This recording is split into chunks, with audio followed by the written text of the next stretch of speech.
G'day and welcome to another edition of Sage Dusty Page. So today we are going to go back to 1983, April 1983, and we're going to look at the first issue of Imagine Adventure Gaming magazine produced in the UK by TSR. So let's get at it and have a look. It's got a fairly evocative cover to me. I like this style of art. It reminds me of Tolkien very much. It's got an adventure in it, age for beginners, news, reviews, and original fiction and figure painting. So you get a spiel from Gary Gygax, the president of TSR Hobbies at the time. You get a nice piece of advertising art and a spiel from Don Turnbull. So yeah, I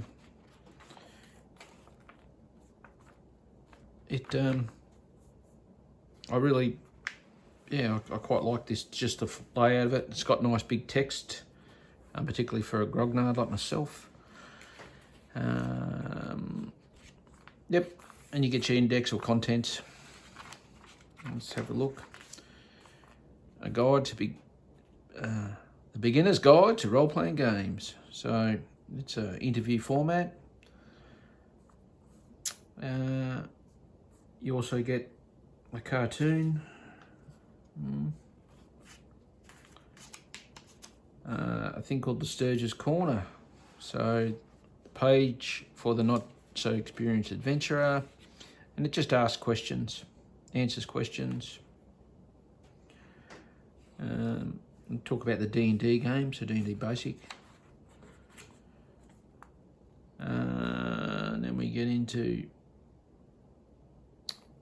a bit of a story, more science fiction in nature by the looks of that.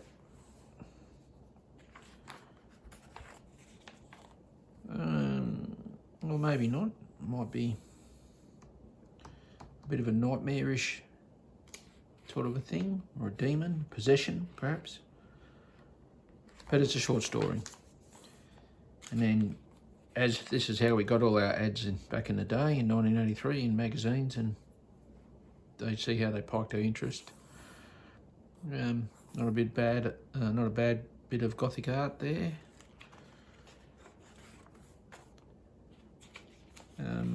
Yeah, more ads, fairly heavy on the ads. Book reviews, where you can get your stuff at SVidium Games, low cost mail order specialists. So, yep. Eldershot. I wonder if that games company is still going. I might Google them later. Northern Games Day is coming to Manchester, a con. Illusionary Script.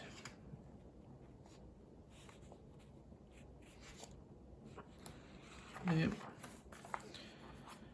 And then we get an adventure. Now this is what actually originally perked my interest in the actual game. And here we go, Bushido advertising. I've got that box set.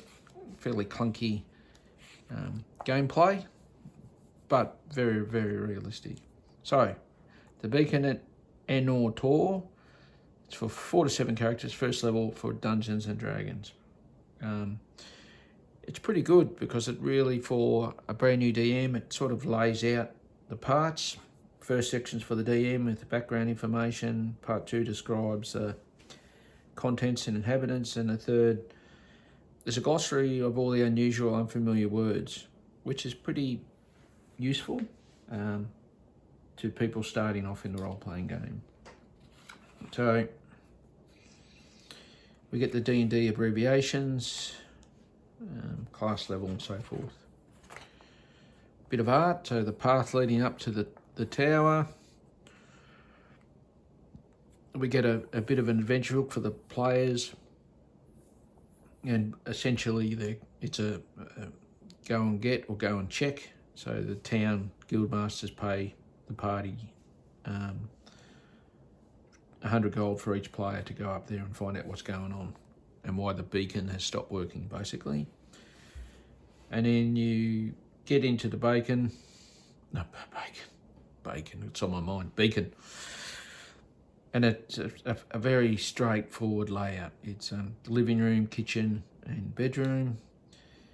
You encounter some humanoids, orcs, bugbears. You find some minor treasures. You get your map of the adventure. So the ground floor where you can enter, or you can enter up here in the second level, if you will, in the tower, because it's built into the side of a hill. Cellar level and the beacon itself in another level. So the tower was occupied by a wizard who used to maintain the beacon so ships wouldn't run aground, that sort of thing. And he raised zombies to do all the manual work, so he could concentrate on his experiments. So you encounter some zombies where you're looking for the wizard to find out what happened to him. Some bats have moved in because the humanoid raiders left the door open. Bats and rats. So, you know, really tied into that first level genre. A walkway, you get to the beacon, some more zombies, you go down to the cellar, which is just full of stores, the wizard room, and you find the wizard who's been feeble-minded by a failed experiment, and he's guarded by the zombies. So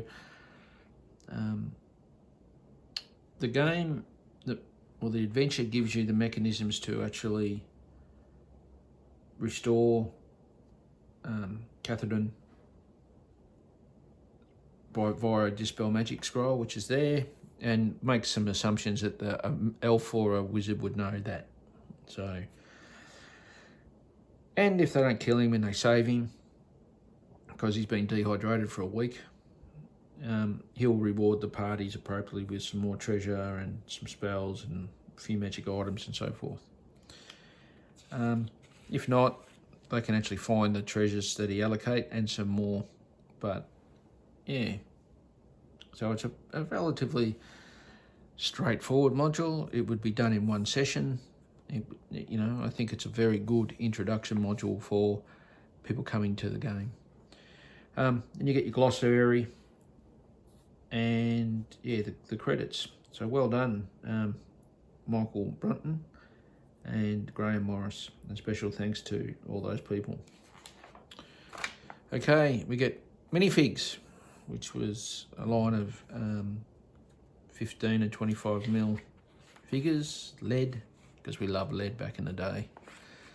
And then you get a number of subscriptions to become a member of the D&D Players Association, the Imagine magazine, and more ads.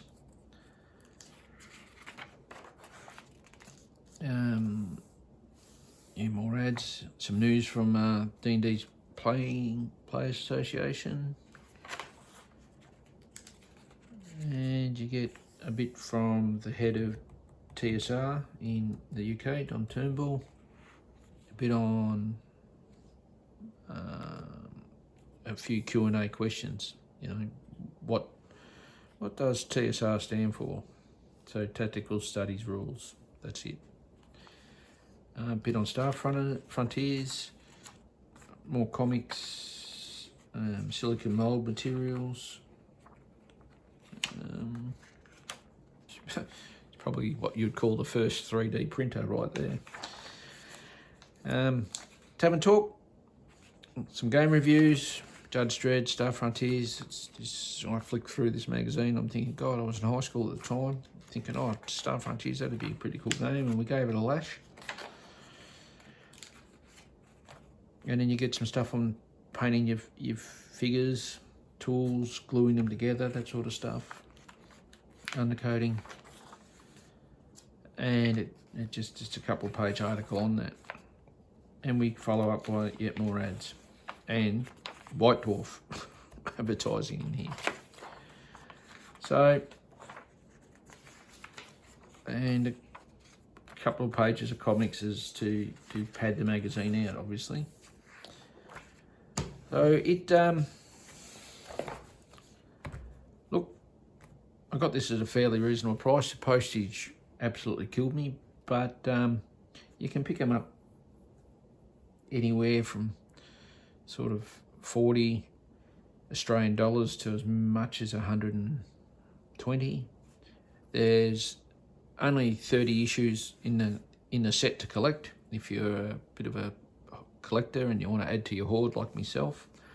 So I would actually recommend buying this from a nostalgic point of view. You could probably find a PDF online. Yeah, but it's pretty good. Now, yep, I've been a bit slack, but I'm cranking out this video, and hopefully I'll get some others. I've actually been doing a fair bit of crafting. I've been busily making traps and watching some of DM Scotty's crafting videos from back in the day, and applying some Black Magic Craft and some other YouTubers' different hacks and skills to flesh out my Hearst Dungeon tiles that I've been making over the years. So please, thank you to all the new people that have subscribed, and like, share, subscribe. Have a great day.